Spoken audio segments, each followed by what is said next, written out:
చూడండి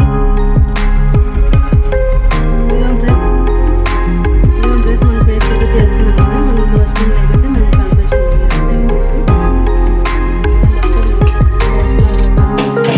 చూడండి మొత్తం కలిపేసుకోవాలన్నమాట. మనకైతే ఫుల్ రెడ్ కలర్లో వచ్చేసింది. చూడండి ఎలా వచ్చిందండి.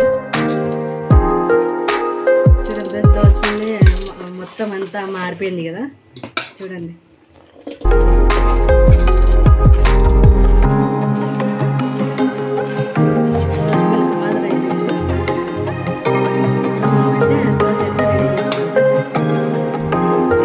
నేనైతే దోశ పిండి అయితే పెట్టేసుకున్నాను. స్టవ్ ఆన్ చేసి దాని మీద దోశ అయితే వేసేసుకున్నాను ఫ్రెండ్స్. ఇలా వచ్చింది మనకి దోశ అయితే ప్రిపేర్ చేసుకున్నాను ఫ్రెండ్స్. పచ్చ రోజు మనకి ఎలా ఉంటున్నాను రెడ్ కలర్ వచ్చింది.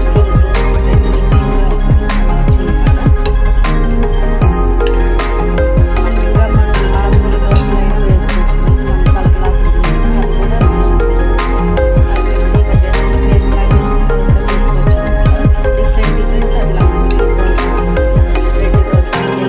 మనం కలకలాగా చేసుకోవచ్చు అనమాట. పిల్లలు ఏమంటే మనకు చాలా ఇష్టపడతారు తినడానికి. ఇలా వచ్చిందనమాట. పెనం అయితే హీట్ అయింది. దాని మీద అయితే దోశ వేసుకున్నాం ఫ్రెండ్స్.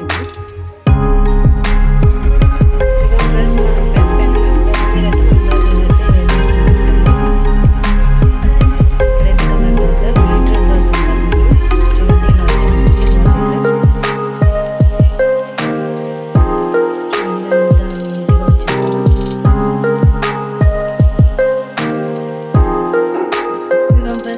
వచ్చింది దోశ అయితే రెడీ అయిపోయింది కదా. చూడండి ఇలా వచ్చిందనమాట. దాంట్లో కాంబినేషన్ వచ్చేసి శనగపిండి సాగనమాట. చూడండి చట్నీ కూడా నీళ్ళు లేకుండా ఇట్లా చేసుకోవచ్చు.